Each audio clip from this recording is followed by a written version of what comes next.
बिस्मिल्लाहिर्रहमानिर्रहीम। अस्सलाम वालेकुम नाज़रीन। आज शब बरात के हवाले से एक खसूसी प्रोग्राम के साथ आपका मेज़बान रियाज खान। आज हम मौजूद हैं मरकज़ बिलाल लाहौर में।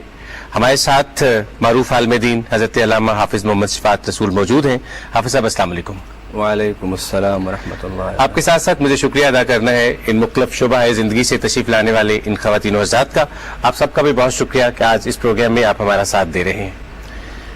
अल्लाह ताला की ज़ात नाज़रीन मोहतरम 70 माहों से ज़्यादा प्यार करने वाली है। उसने बहुत से ऐसे मौके, बहुत से ऐसे वसाइल दिए हमें कि हम अपनी बख्शिश का सामान कर सकें। शब बारात भी उन्हीं लम्हात में से एक है कि जब हम अपने आप को इस दुनिया में भी बेहतर कर सकते हैं और आने वाली ज़िंदगी के लिए भी हम कुछ सामान कर सकते हैं। अल्लामा साहब, इस प्रोग्राम के शुरू में आपसे ये जानना चाहूँगा कि हम लफ्ज़ सुनते हैं शब बारात, कभी समझ में आता है शब बरत। मैं आपसे ये जानना चाहूँगा कि ये शब बारात है, शब बरत है, इसके लुग़वी मानी क्या हैं और इसका मफ़हूम क्या है? बिस्मिल्लाहिर्रहमानिर्रहीम।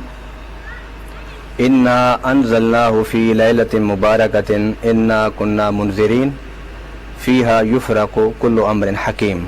सदक़ल्लाहुल अज़ीम। शब बारात पर गुफ्तगू करने से पहले जो आपने बड़ा अहम एक सवाल किया कि बारात का माना क्या है। बारात अरबी ज़ुबान का लफ्ज़ है और शब ये फ़ारसी का लफ्ज़ है। तो बारात का माना होता है बरी होना, पाक और साफ होना, बेजारी का इजहार करना। तो शब बारात वो रात कि जिसमें इंसान बेजारी का ऐलान करता है, अल्लाह से तौबा करता है, अल्लाह के हुजूर झुकता है, अपने गुनाहों की माफ़ी मांगता है। सफ़र इस शब का शुरू होता है गुनाहों से बेजारी से और मुकम्मल होता है गुनाहों से पाकी पर। तो बारात का माना बेजारी भी है और बारात का माना पाक होना भी है, बरी ज़िम्मा होना। वो रात है कि जिस मोमिन अपने गुनाहों का अल्लाह के सामने इकरार करता है, अल्लाह से तौबा और उस इस्तिग़फ़ार और अल्लाह ताला उसके गुनाहों की बख्शिश फरमा देता है। वो बाबरकत रात है जिसमें इंसान अपने गुनाहों की माफ़ी उस वक्त तक अल्लाह से मांगता है जब तक उसका विजदान, उसका अंदर, उसका बातिन, उसका दिल इस बात की गवाही देने लग जाता है कि ऐ बंदे, तूने अल्लाह से माफ़ी मांगी, अल्लाह ने तुझे माफ़ कर दिया। अल्लामा साहब, इरशाद नबवी है कि शबान मेरा महीना है और रमज़ान अल्लाह ताला का महीना है। शबान भी हमारे लिए बड़ा मुहतरम और रमज़ान भी हमारे लिए बड़ा मुहतरम।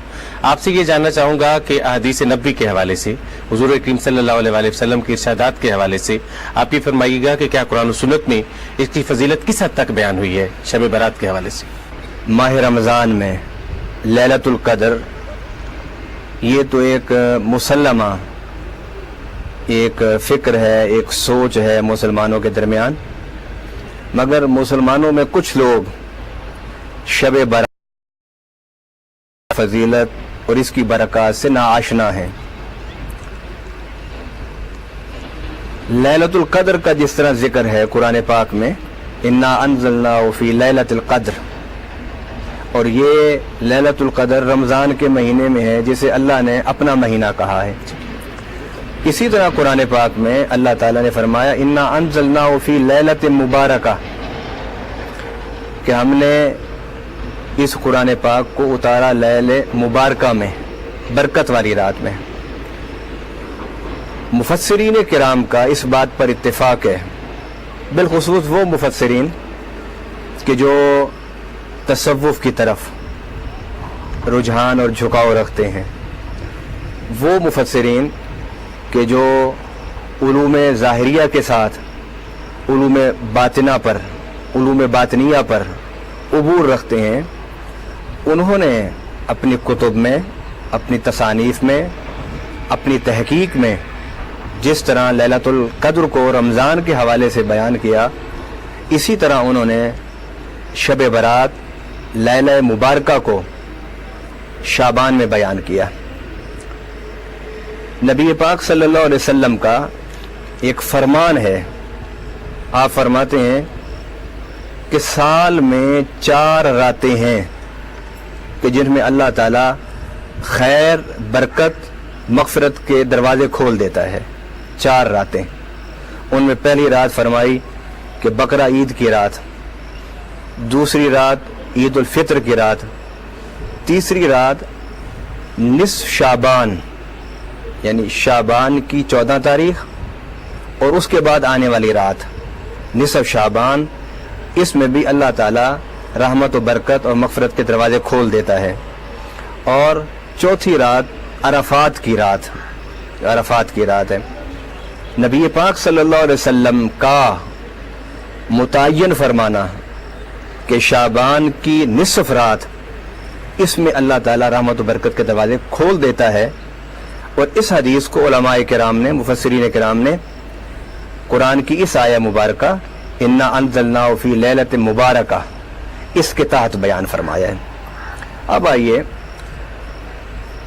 لیلہ مبارکہ، شب بارات، قرآن پاک میں اس کے ساتھ ایک بڑا اہم مسئلہ بیان کیا گیا ہے، وہ یہ ہے کہ فیہا یفرق کل امر حکیم، کہ اس میں اللہ تعالیٰ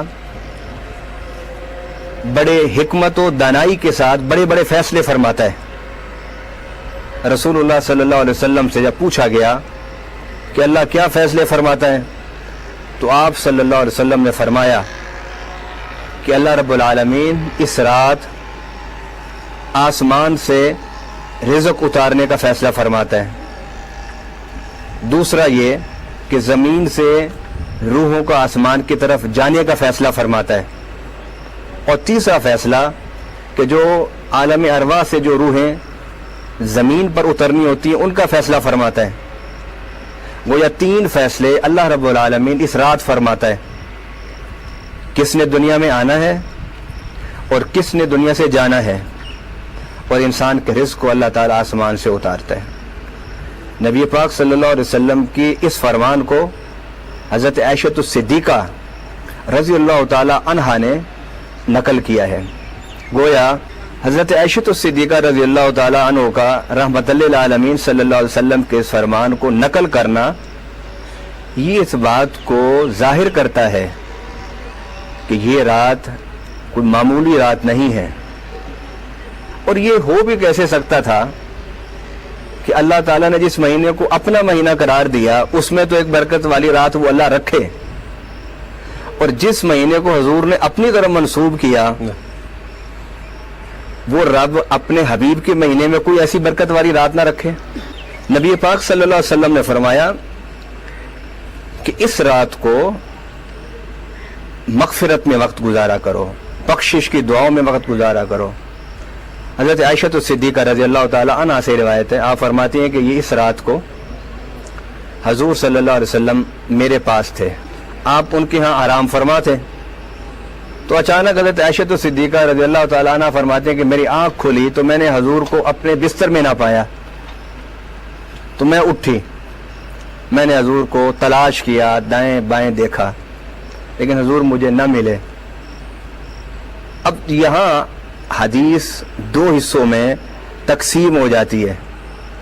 ایک راوی یہ بیان کرتا ہے کہ حضرت عائشہ الصدیقہ چلتی چلتی جنت البقیع میں پہنچ گئی، ٹھیک ہے، تو دیکھا کہ وہاں حضور صلی اللہ علیہ وسلم ہاتھ اٹھا کر بڑے ہاتھ بلند کیے ہوئے ہیں، یہاں تک کہ آپ کی بغلوں کی سفیدی وہ بھی نظر آ رہی تھی، اور اللہ سے رو رو کے دعائیں کر رہے ہیں۔